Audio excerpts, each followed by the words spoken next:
to a free American Renewal Project event, August 8th and 9th at Liberty University in Lynchburg, Virginia. Speakers like Charlie Kirk of Turning Point USA, David Barton of Wall Builders, and Bishop E.W. Jackson will give encouragement and spiritual refreshment. The event will include Issachar training for pastors considering running for elected office. Space is limited. Please register by August 5th at lynchburgrenewal.eventbrite.com or call 800-921-1928. Representative Omar blamed the United States for the terrorist attacks on our country, saying that terrorism is a reaction to our involvement in other people's affairs. Cortez said that illegal immigrants are more American than any person who seeks to keep them out. Representative Ayanna Pressley, she thinks that people with the same skin color all need to think the same. I have a suggestion for the hate-filled extremists who are constantly trying to tear our country down. They never have anything good to say. That's why I say, hey, if they don't like it, let them leave. Let them leave. Freedom prospers when religion is vibrant and the rule of law under God is acknowledged. An informed patriot is what we want. Welcome to American Family Radio's Focal Point, the home of muscular Christianity on conservative talk radio. Muscular Christianity. Where we relentlessly explore the intersection of truth and politics. The trouble with our liberal friends is not that they're ignorant. It's just that they know so much that isn't so. Now, here's your host, Brian Fisher. And good Thursday to you all.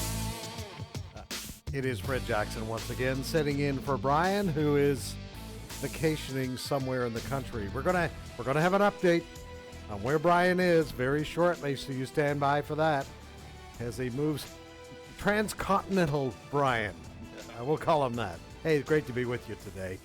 Well, as you heard in the opening there, President Trump had a big rally in Greenville, North Carolina last night, and it was vintage Donald Trump. You know, they started to line up at 4 o'clock yesterday morning for that event last night. The president today, during a kind of an encounter with the reporters, he was saying, I think the arena sat, 10,000? And he said they had to tell people to stay away. They were standing outside. We are several years after 2016 election campaign, when he had those kind of rallies. He had the same kind of rallies last year, 2018. And we're still well over a year before Election Day next year. But President Trump is still getting that kind of response at the rallies. No one else, Republican or Democrat, is getting that kind of response. What does that mean? Well, election analysts, political analysts would likely say he's got a following, a very loyal following.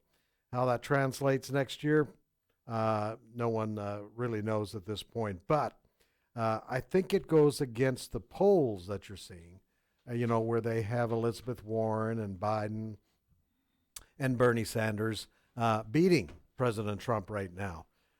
We know what happened in the polls the last couple election cycles. The polls, you ready for this? Hang on, weren't really reflecting the truth. And so we'll see what's going to happen this time.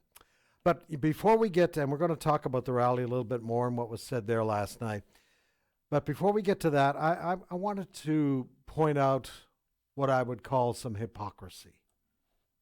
And these are stories. A couple of them are on One News Now right now, Associated Press stories on One News Now. This morning in Washington, D.C., in the House, led by the Democrats, they passed legislation, a bill there, raising the federal minimum wage to $15, okay? Now, probably doesn't have much of a chance in the Republican-controlled Senate, but they did raise it.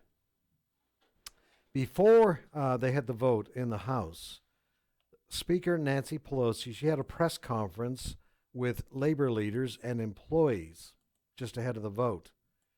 Now, this is in the AP story. Here's what it says at this press conference.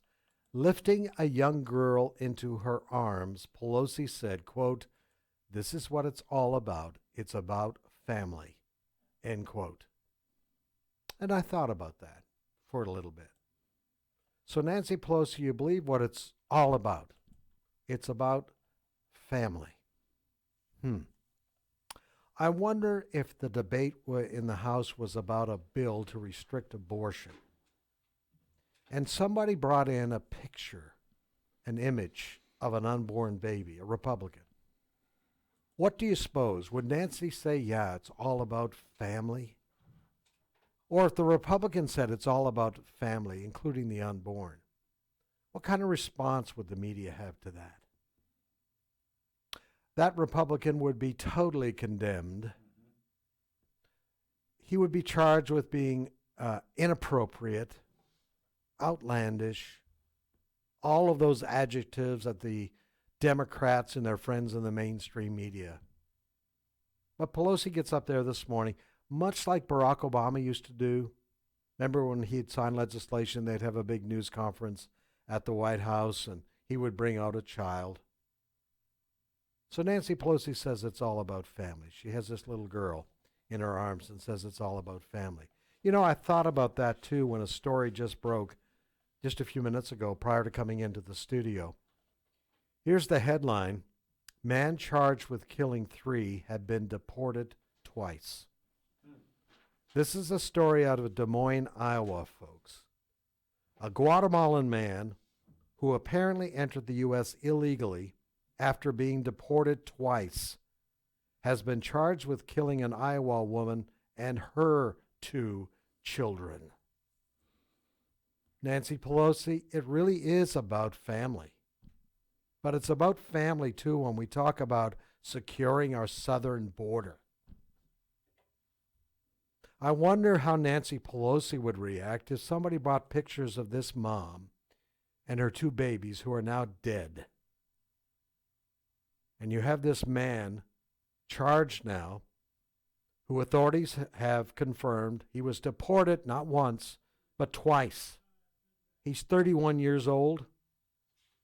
Now, according to authorities, and they quote an ICE spokesman here, in 2010, this guy was convicted of illegal entry into the U.S. 2011 deportation stemmed from illegal entry into the U.S. near Laredo, Texas, the court records show. He was sentenced to 15 days confinement and ordered not to return to the country illegally. Yeah, that means a lot. 15 days confinement. That's what he got for the first time entering the country illegally. Sent back, comes back in again illegally. And now he's charged with the murder of a mom and her 2 children. Yeah, Nancy Pelosi, it really is about families. But you don't want to talk about these families. This family whose life, the mom and the 2 children, wiped out. Because our southern border isn't secure, and you didn't want to give President Trump the money that he needed to secure our southern border. Instead, you like to show pictures of families that are streaming across this border, children, some of them trafficked, and make a big deal of that. This problem wouldn't be happening if people like Nancy Pelosi and the Democrats and their friends in the mainstream media didn't torque the story the way that they do. But I thought it was kind of interesting, folks. Put these 2 stories together for you. Nancy Pelosi holding the little girl in her arms this morning about raising the minimum wage and saying it's all about family. I doubt the Democrats will have much to say about this woman and 2 children who have lost their lives. And now you got this guy entered the country illegally at least twice, deported twice. If he was deported twice, maybe he entered illegally 3 times. If you do the math on that. But still, yeah, as I say, the Democrats don't want to talk about that. Instead, they'd rather attack President Trump. And they've been doing that vividly and wildly this morning in the wake of the rally last night, the Trump rally in Greenville, North Carolina. And it was vintage Donald Trump. There's no question about it.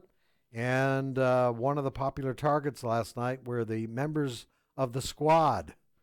Yeah, that's AOC, Congresswoman Omar, Congresswoman Tlaib, and Congresswoman Presley from Massachusetts.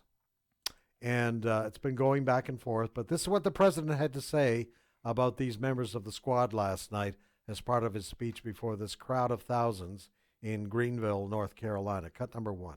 When you see the 4 congresswomen, oh, isn't that lovely? Representative Omar blamed the United States for the terrorist attacks on our country, saying that terrorism is a reaction to our involvement in other people's affairs. Cortez said that illegal immigrants are more American than any person who seeks to keep them out. She described contemporary America, that's you, that's me, that's all of us, as garbage. So Representative Ayanna Pressley, is she related in any way to Elvis? I don't know. Who knows? She thinks that people with the same skin color all need to think the same. She said, we don't need any more brown faces that don't want to be brown voices. We don't need black faces that don't want to be a black voice. And just this week, can you imagine if I said that? It would be over, right? It would be over. I have a suggestion for the hate-filled extremists who are constantly trying to tear our country down. They never have anything good to say. That's why I say, hey, if they don't like it, let them leave. Let them leave. Let them leave. There he was, President Trump, and probably as you gathered from that speech, most of it, at least that segment, was unscripted. And the crowd couldn't agree more. You do notice there that he has changed the verbiage a little bit from go back to where you came from to let them leave. So I think a message has come through because that part of what he tweeted out there over the weekend, many people say he deserved the wrath for that, putting things that way, but he did framed it a little differently there last night at that rally in Greenville, North Carolina. But it was a huge crowd. Thousands showed up. He was saying this morning that they actually had to turn away thousands from that arena. He says we could have filled 10 more. Don't know if that's an exaggeration, but the reality is he continues to draw huge crowds. Now, I was saying to someone this morning, President Trump's speeches are almost like your pastor's message on Sunday. They have 3 points. And one of the other points that he had last night was to talk about immigration, in particular illegal immigration, what's happening at our borders. Cut number 5. Democrats have put the needs of foreign citizens far ahead of our own citizens. Nowhere in this world is there anything like what's happening with immigration, how bad it is. The Democrats' open border policies deplete our public services, overcrowd our schools and hospitals, and bring crime, drugs, and deadly gangs into our community. The Democrats want to spend more money on health care for an illegal immigrant than they do for a citizen of the United States. You can't say you love our country if you want to destroy it through open borders. Open borders are a disaster. So there you have it. I think you have the makings in that speech last night of what you're going to hear on the campaign trail over the next several months. No question about it. He is going to be pushing that narrative that we have people in Congress who do nothing but attack this country. You're going to hear him talk a whole lot about the disaster on our southern border. And he's going to point the finger at Nancy Pelosi and the Democrats for not supplying the money that is needed to secure our southern border. And in fact, encouraging people from all over the world to show up at that border, come through Mexico, claim asylum, come into this country, and then stay and never be deported. One more point that he'll make, I am sure, and we have time, I think, for a short clip here. He's going to point out that the Democrats want to bring socialism to this country. He alluded to that in this point of the speech last night. Cut 6. You don't have to pay for anything. You know, I joked. I said, and everybody will get a free Rolls Royce. Every family gets a free Rolls Royce. Every family. And the media said, Donald Trump is exaggerating. He knows that they're not getting a Rolls Royce. Oh, I'm sorry. I'm sorry. Don't put it. Don't put that I said free Rolls Royce. All right. Well, there you have it. That's a little bit of what President Trump had to say last night in that rally in Greenville, and I think you're going to hear those themes over and over again, folks, as we head into the election campaign of 2020. As you heard there, it's resonating with at least some Americans, and everywhere he goes, he gets those kinds of crowds. So we'll see how that translates into votes. All right, you're listening to Focal Point. Fred Jackson sitting in for Brian today. We'll be right back with much more.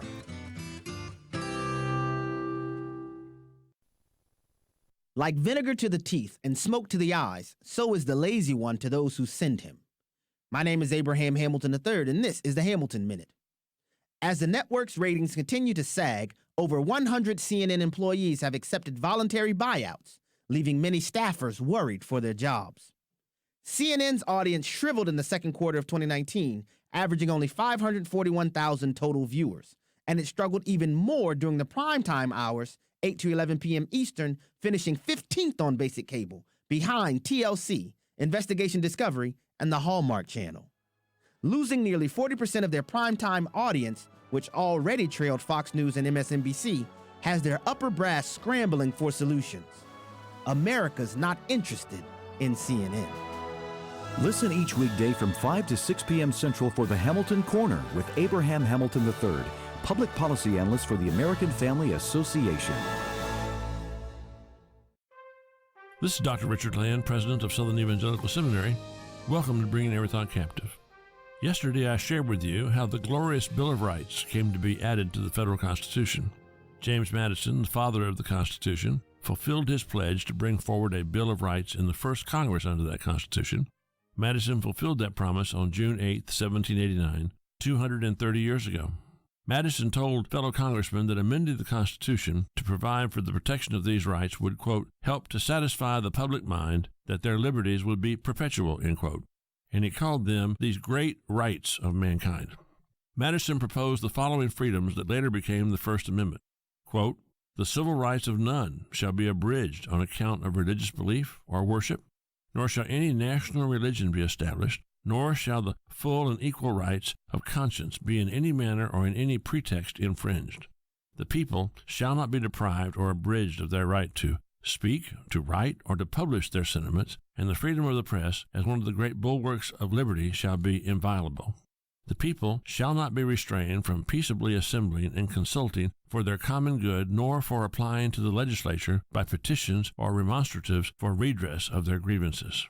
Notice, please, that freedom of speech, freedom of the press, freedom of assembly, freedom to petition for redress of grievances are there as subsidiary rights to protect the first freedom, freedom to believe and worship as each person so believes. Soul freedom. It is often lost on modern commentators that this is the case. The first freedom is the freedom of conscience, the freedom of faith, freedom to worship as each individual pleases. That is why this was such a great day for mankind. It is the celebration of each man and woman being able to worship according to the dictates of his or her own conscience, being recognized as a right by the government of the United States. This is Richard Land. This is Focal Point with Brian Fisher on American Family Radio. And we are back with this Thursday edition of Focal Point. And as we were saying just a few moments ago, we're keeping track with Brian as he moves across the country and going to the Wild West. They used to say the joke, when you're heading out west to the West Coast, you pass through the mountains somewhere along the way. And the mountains, have white stuff, snow on them. And somebody once said, that's church membership letters that you see. Because you get to the coast, and the number of people, the stats show this, the number of people on the West Coast, there are exceptions, I know. I used to live in Vancouver. They said 3% of the population goes to church on Sunday. So Brian's going into a mission field. And we'll be praying for. But listen, we wanted to bring you up to date. He's making his way across the continent. And Jeff, you got word this morning about where he is. I did, and I think I'm going to use this as my read report for today. Okay. It's kind of weird doing a read report on your boss, but I guess it's the news that I want to talk about. He texted about an hour ago, and I'm just going to read you the text. I can't wait to get back on the air. As I send this, we're flying across Wyoming on I-90. The speed limit is 80 miles an hour, and the Le Mans is eating it up. He's got a 65 Le Mans. I know. JD, who is his son, is driving most of the way, saying things like, possession is 9/10 of the law, and stuff like that. His son likes that car. He loves that car. Mm-hmm. He says it's big, beautiful, wide country we have here. We're seeing snow-capped mountains. There you go. As you just He's mentioned. getting out there. We're seeing snow-capped mountains right now. It Wow. reminds us of all the things we love about the West. Yeah. That's pretty much about it. There's some Where'd you other say he was? details What in state? there. What state's he in? Wyoming. Wyoming. Yeah, so they've made a pretty good chunk. Already. They're doing. They're moving pretty good. I guess they are using that 80 mile an hour speed limit. They're using it to its max. I bet you they're not missing many gas stations at 80 in that Le Mans. Oh, yeah. no, and they're not. And you better gas up because when you get on those interstates in that part of the world, because I've traveled a little bit of it, and gas stations are few and far between. When you get up in some of that high area in Wyoming there, one thing he's not seeing is trees. No. There are not many trees out there at all. No. But like he's saying, when the sun is shining out there, it is beautiful country. And because of the mountains and the valleys, you get some very beautiful views through that area. Well, I'm glad he's having a good time and rolling along there. I hope he doesn't get any speeding tickets. Actually, you don't see too many police officers out there. No. You're a long way from where they live. So, well, that's great. We appreciate that, Jeff, and I hope that Brian keeps us up to date. And I'm glad to hear he's real anxious to get back on the air. He is. He's going to have 2 weeks away from the microphone. Brian Fisher, 2 weeks away from a microphone. Yeah, he's going to come back still doing 80 miles an hour. That's what's going to happen. That's right. But continue to pray for Brian and for his dear wife and his son there as they make their way across the country and get settled in the new digs there in Washington State. Well, right now, one of the other issues that gets debated often, and we do many stories on this, is Planned Parenthood, the nation's major provider of abortion. But it's kind of a different story that's making headlines about Planned Parenthood these days. And I've asked our good friend Chris Woodward to come back in from American Family News today. And Chris, I don't think I've ever heard this happening at Planned Parenthood, but it looks they fired their leader. Yeah. Dr. Leanna Wen. What is going on? What did she do? What did she say? Well, let's begin on let's just back up a couple of days. We found out about this on July 16th around 3:09 p.m. Mm-hmm. As a matter of fact, Dr. Wen tweeted this. She said, "I just learned that the board of Planned Parenthood ended my employment at a secret meeting. We were engaged in good faith negotiations about my departure based on philosophical differences over the direction and future of Planned Parenthood." And naturally, when she tweets these things and uses these words, people are like, what? Yeah. What's going on here? And so she comes out with a statement a little bit after that on 3:14, 5 minutes later, and she's got this very polished statement prepared. She said, "I came to Planned Parenthood, ... to advocate for a broad range of policies that affect our patients' health." And so people were like, wait a minute, was she not in favor of abortion? Was she in favor of some of the other things they've always claimed that they do and therefore should get money for and stuff like that? And Carol Tobias at National Right to Life, she was very kind. She called me as she was stepping out of an airplane, and she gave me this reaction, clip one. It sounds like Dr. Lynn wanted to place the organization or put the organization more in a mode of broad health care services for women overall, and the board of Planned Parenthood disagreed. They want to focus on abortion and stay political. Now, Jim Sadlack of American Life League, a leading expert on Planned Parenthood, he told our Charlie Butts the reason Dr. Wen wanted to change direction and focus the organization on health care while still terminating preborn babies. Planned Parenthood did not want to go there.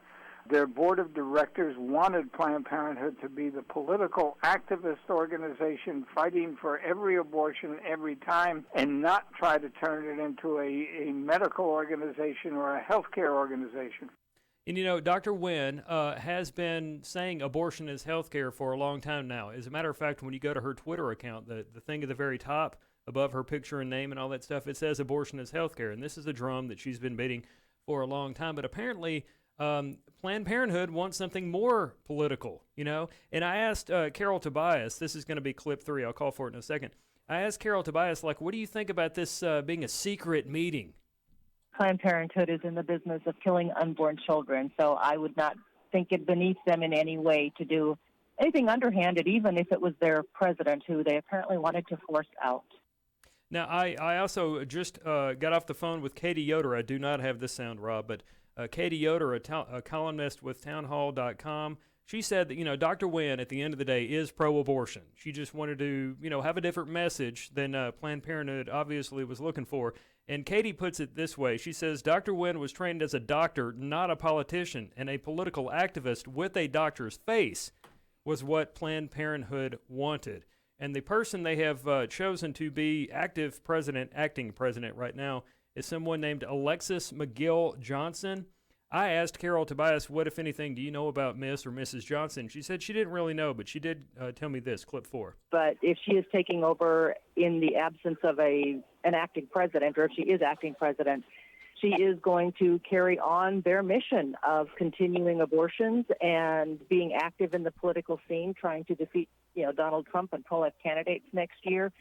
So if they forced out Lena Wen because she wasn't political enough, certainly whoever's taking over in her absence is going to be following the dictates of the board. You know, this is amazing on a couple of fronts. It sounds to me, Chris, if I'm reading this right, that Dr. Wynn got fired because the board of directors of Planned Parenthood felt she wasn't pro-abortion enough. Correct. Is that a fair statement? Yes. I've had 2 people say as much, and that's my understanding from Charlie's story today at onenewsnow.com featuring Jim Sedlak. Now, can you imagine, folks, just trying to absorb this, the Planned Parenthood, who publicly keeps saying, well, abortion's only a small thing of what we do. We really are here to give women other health examinations, et cetera, et cetera. That is our thrust. But when you fire your leader because she isn't pro-abortion enough, what does that tell you? But also this firing, I think, Chris, points to another aspect. President Trump has been doing his best to limit the federal dollars going to Planned Parenthood. Right. Is that a fair assessment? Yes. Yeah, he's been doing that. To the point where I think there was a policy that went into place recently where money was going to be cut back to abortion clinics, including Planned Parenthood abortion clinics, if that money was seen to be going to places that promoted abortion or had on-site abortions, right? Yes. So they've been arguing against the president. In fact, I think they want to go to court against the president, saying, no, we do all of these other things over here. Right. We shouldn't be penalized for your perception, Mr. President, that we do a lot of abortions. Yeah, that's you summed it up nicely. I could not have done it better. What's amazing about that angle that you just mentioned there is that the Ninth Circuit Court of Appeals, of all circuit courts of appeal, recently ruled in the Trump administration's favor on this particular issue. Yeah, it's absolutely amazing. So, folks, this is another one of those stories you probably haven't heard too much about, especially in the mainstream media, because if they were doing their job as journalists, they would say, wait a minute, she was just appointed not too long ago. 8 months. 8 months. And you fired her for not being pro-abortion enough. And they had to have known that this was what her idea was going to be going forward, because you guys have, everybody in here has applied for a job. Everybody listening has sat in an interview at some point, and more often than not, you were asked, what is your idea going forward? How could you contribute? What are your ideas to better these places? Things like that. You would think that this was brought up, and she's been saying abortion is health care, which is something that all these people will, say at a heart, they'll say these things all the time, but apparently it's not enough for them. And they've always had this statement that abortions only account for 3% of their services, which is something that even the Washington Post says is not true. But as Katie Yoder, going back to her piece on townhall.com, she said, if abortions are just 3%, why did they determine Planned Parenthood's direction 100%? That tells you what is going on in the minds of the people that just fired somebody after 8 months on the job. Yep. And why would they argue if they do all of these other things that they say they do for women's health? Then why would they jeopardize the $500 million in federal funding that they get if that in reality is what they do? But no, they use that money and they argue, no, that we don't use any federal dollars for abortions. You know what? You'd have to be extremely naive to believe that. Yeah, and I've said this before, not only on this program, but really the network overall. If you don't have a problem killing a baby, then you have no scruples. So what's to stop you from lying? Yeah. Like, why would a lie bother you? Yeah. So you can't take them at their word when they say, we don't do this for abortion. Yeah, not only do they do abortions, killing unborn babies, but then they sell the parts. Right. And they punished somebody who told the truth about the fact that they sell little baby body parts. And the courts punished that guy. Yeah, it's still going on. David DeLayden. David DeLayden, just absolutely amazing. Chris, thank you so much. Yes, I know thank you'll you. stick with this, and we'll find out more as time goes along. Trying to find out who they're going to hire. Yes. Yes. Who's next? Well, that person will be pro-abortion. Oh, sure. You can be sure of that. Hey, listen, a little bit more on Congresswoman Omar from Minnesota. Also busy this week when she's not criticizing President Trump. She has been busy promoting a BDS resolution. What is that? Boycott, divest, and sanction Israel. She is extremely anti-Israel, as President Trump has pointed out several times. Now, here's what's interesting, folks. She wants to punish Israel. Cut number 2. When people feel that nonviolence does not work, that their voices won't be heard, that they turn towards violence.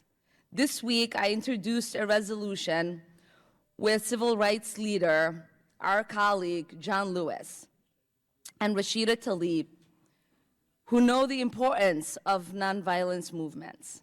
It recognizes the proud history of boycott movements in this country dating back to the Boston Tea Party. We should honor these movements and that history, and we should honor our commitment to the principles that say we must hold our friends to the same standards. You know, of course, a boycott, divestment, sanction is driven by those, our universities. Many universities have become involved with this.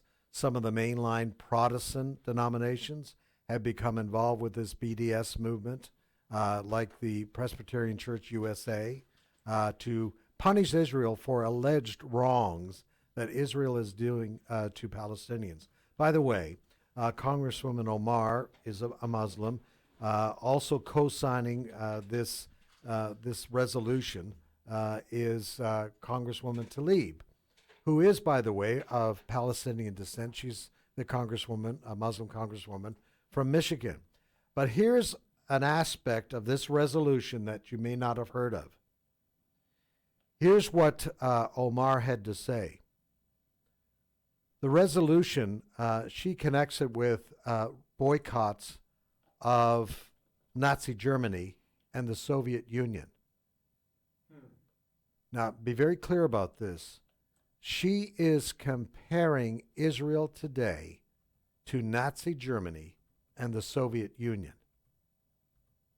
Now, both she and her colleague Tlaib use the term occupation, that Israel is occupying the land. But she's comparing Israel to Nazi Germany that exterminated 6 million Jews, and to the communist Soviet Union.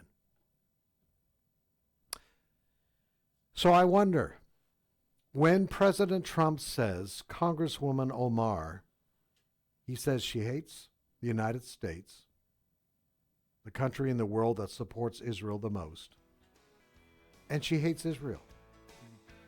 She's comparing Israel to Nazi Germany and the Soviet Union.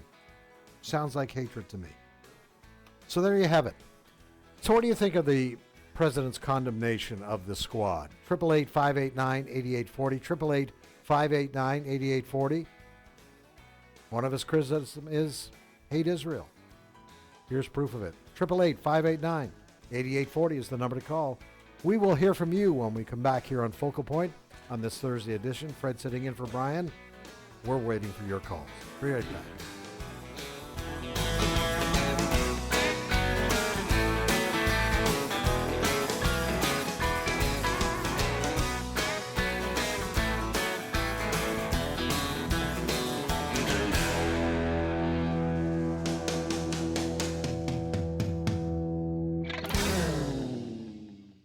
Here's Twyla Brace, president of CCHF, with today's Health Freedom Minute.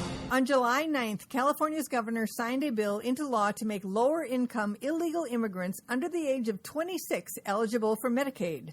They expect 90,000 people to be covered by this law at a cost of $98 million. Governor Newsom refused to expand coverage to all illegal adults because it would cost about $3.4 billion. But the governor vows to expand coverage later. President Trump and the administration have power to stop this violation of the Constitution and taxpayer rights. Trump could stop California's access to federal Medicaid dollars, which are funded by all American taxpayers. Federal taxpayers are on the hook for 50% of California's Medicaid program, thus $49 million for this expansion. Learn more about protecting your healthcare choices. Sign up for the CCHF Weekly E-News Update at cchfreedom.org. That's cchfreedom.org. The loss of a child through abortion, miscarriage, or stillbirth affects the emotional health of families. Feelings of anger, sadness, and regret can be overwhelming. There is hope and healing in the aftermath of a reproductive loss. Call the International Helpline at 866-482-LIFE to talk with someone who has been where you are and healed to help others. Your call is confidential. 866-482-LIFE. News with a Christian perspective. American Family News. Steve Jordahl reports. Dan Gaynor of Media Research Center says it has become a political network. Top-notch reporting. Open Doors has identified the countries where it is most dangerous and difficult to be a Christian. AFN's Bill Bumpus has more. As it has in the past several years, the report shows a dramatic increase in the persecution of Christians. Insightful coverage. American Family News. It is a horrible scenario, but it happens. Dennis writes about his wife. She was diagnosed with leukemia. In fact, she's a 2-time survivor. And in the midst of all that, they ran up over $1 million in medical bills. Thankfully, they're MediShare members. And Dennis says they are so thankful for that, how others came together to meet their needs. And that's how so many MediShare members feel. This is not health insurance. It's different.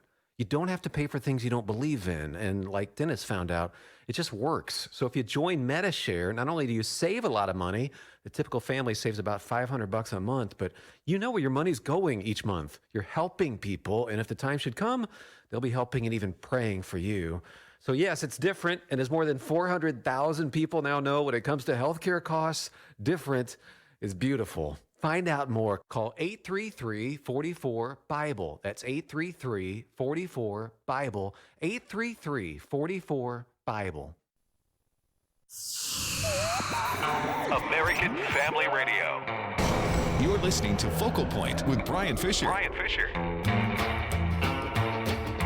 And welcome back to the Thursday edition of Focal Point. Fred sitting in for Brian.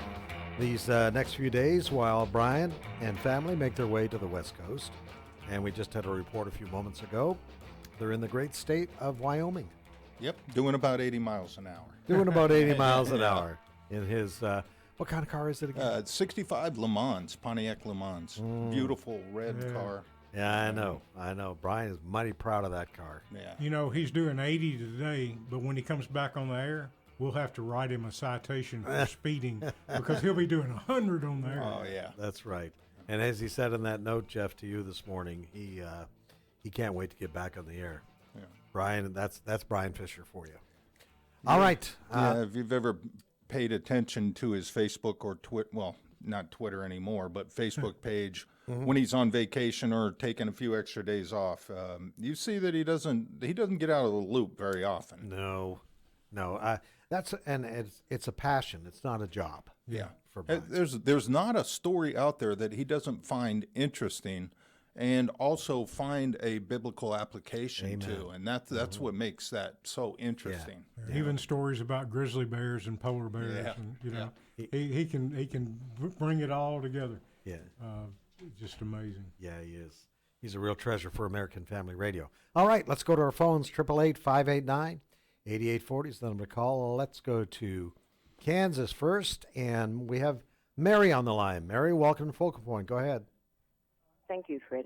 I just wanted to make two quick comments on the squad. They've been from the very beginning, from their elections, that they hate Israel, they hate Jews, they hate this country, they hate the Constitution, everything.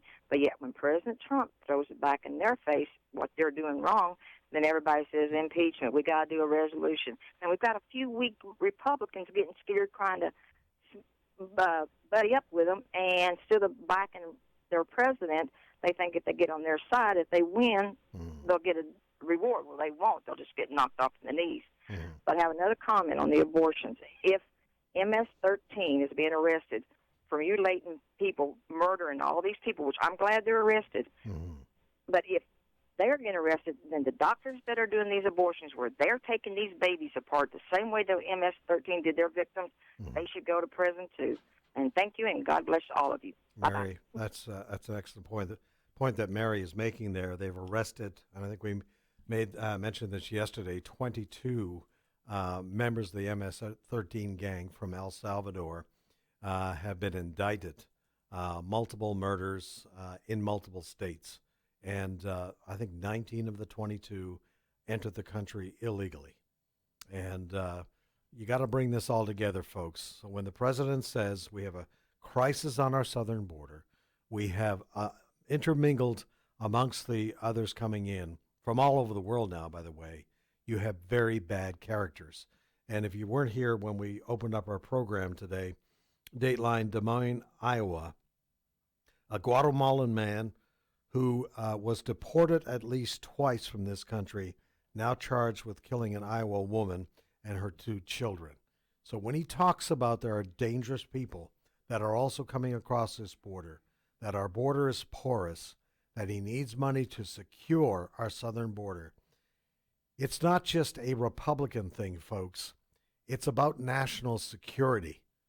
And yet you have Democrats and their friends in the mainstream media that deny that there is a crisis. Oh, they do say there's a crisis now because we have tens of thousands trying to get into this country every month now. As I say, from all over the world. They're making their way to Central America, into Mexico, and then coming up to the border, saying a few magic words that the court said they had to say, and then they claim asylum. And if they can't wait for that, they cross the border illegally. So that's where we are. And President Trump, you can sometimes criticize him, folks, for the way he puts things, but you cannot argue the truth of his message. 888-589-8840. Let's go back to our phones and to Tennessee. Brent, welcome. Go ahead.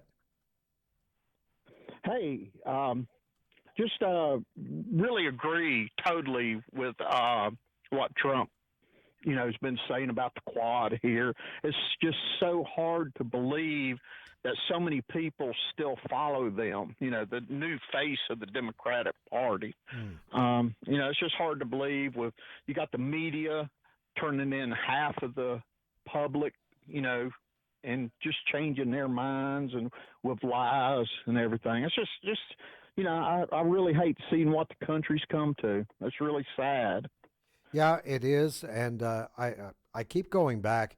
One of the big problems is that you now have the mainstream media, and you also have overall a judicial system that's in sync with the Democratic Party ideology, and so that's a big problem we have right now. President was elected. One of the promises he made is to elect strict constitutionalists to the court, so he can do that. But also, I think he's having an impact on who you watch in the media. I don't know if you've heard lately, the viewership for CNN has gone down dramatically. In any other business, there would be people being fired. But more and more, particularly in the wake of the Mueller report coming out that found no collusion with the Russians and no charges on obstructing justice. The viewership, the people who monitor this, of CNN in particular, has gone down, and the other major networks that are very anti-Trump, much the same thing. Fox News, and you can't argue with the numbers, they are, no question, the leader, particularly in the primetime spot at night. So that has a lot to do with it, Brent, is the mismessaging of the Democratic Party and their friends in the mainstream media. All right, to Arkansas now, and we say hello to Melly. Is that right, Melly? Yes. All right, Melly, go ahead. Hi. I agree with what the president said, and I think it's ideology. Ideology doesn't come with any kind of skin color. I don't care whether they're pink or purple or green or blue. Yes. Their ideology stinks. Yes. And I agree. If you don't like the country you're in, go find a better one. Yeah. And not only that, I mean, he could have just been referring to go back to your states, go back to your home states and clear up the things in your own cities and your own states. He was just saying, go solve somebody's problem. Don't complain. Yeah. And don't complain about this country. Melly, you're exactly right on 2 points there, and the president has addressed this. With regards to skin color, he was mentioning about Congresswoman Presley, who basically said she only wants to hear from black people who agree with her. She only wants to hear from brown people, people with brown skin, who agree with her. In other words, she disagrees with Dr. Carson, Dr. Ben Carson, who is one of the president's cabinet members. So she wouldn't like him. She wouldn't like Justice Clarence Thomas because he's too conservative. So let's make this very clear, folks. And one thing you have to point out, too, we've been talking about the squad, these 4 Democratic members of Congress. They're freshman members of Congress. They gave themselves the name the squad. That's not something that President Trump put on them. They put themselves together. And I honestly am starting to believe they are all women of color. I think part of their strategy is to come out with the most radical left-wing agenda possible. And then when they're criticized, they knew what they were doing. What comes out of their mouth is, if you're critical of us, you're a racist. I think that was part of their strategy. There's only women of color that are allowed into the squad, apparently. So, yeah, if you say anything against us, against our ideology, against our public policy proposals, guess what? You're a racist. And again, I go back to the mainstream media. The mainstream media, just like lapdogs, just carries that out there and agrees with them. And I honestly do believe that's part of their strategy, is that anybody who disagrees with us, we're just going to call them a racist. All right, back to our phones. To Mississippi now, and Ernest. Welcome, Ernest. Hey, Fred, how are you doing? I'm doing really well. I'll be brief.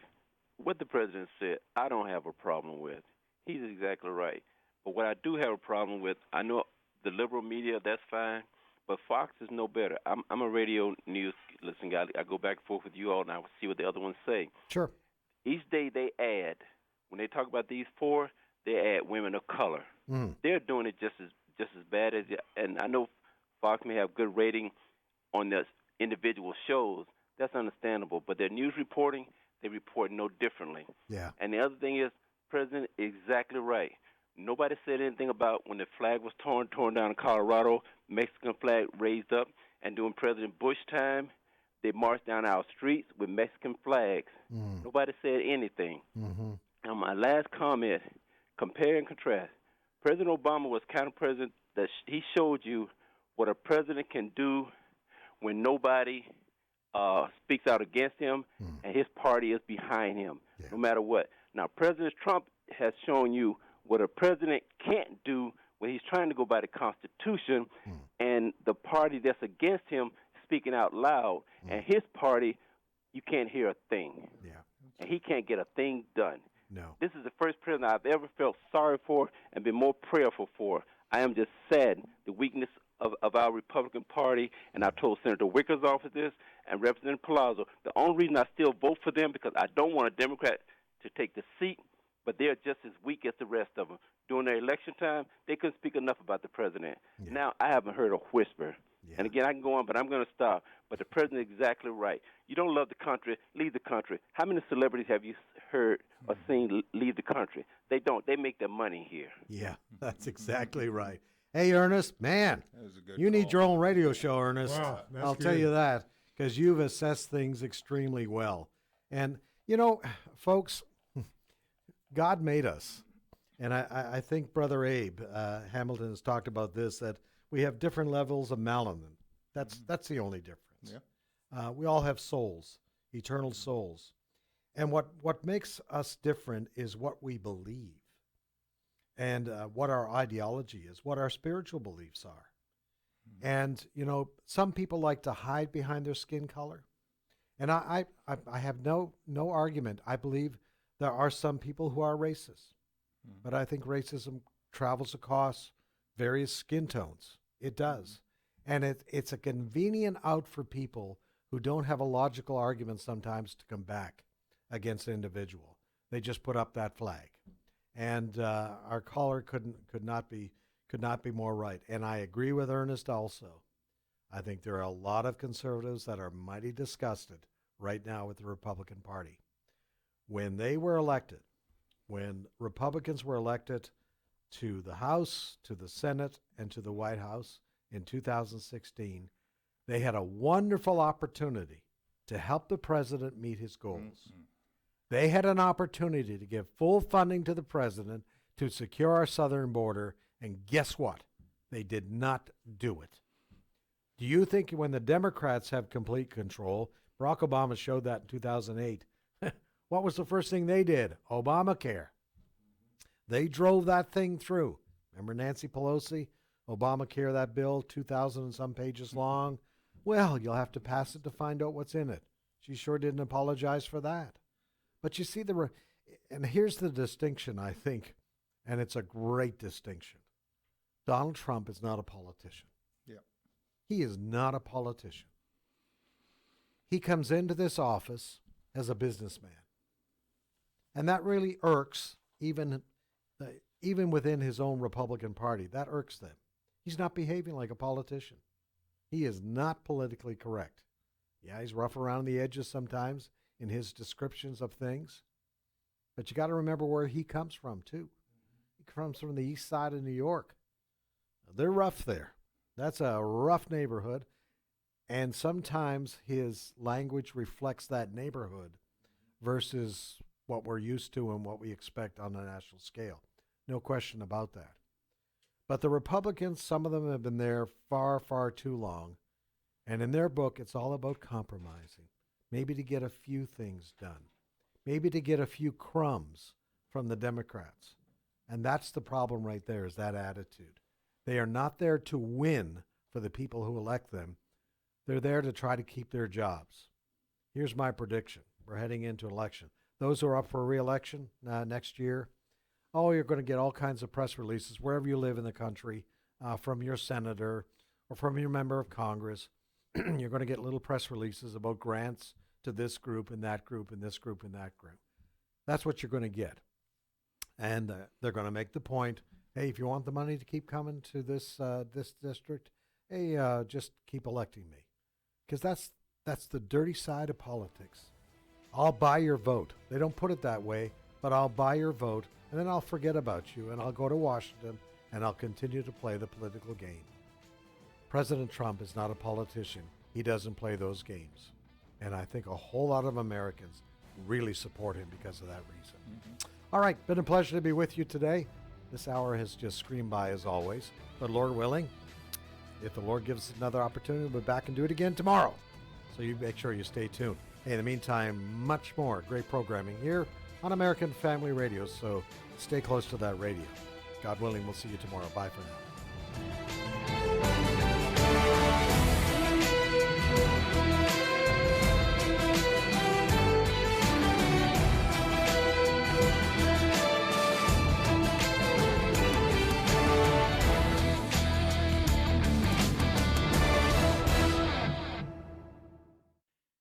The views and opinions expressed in this broadcast may not necessarily reflect those of the American Family Association or American Family Radio.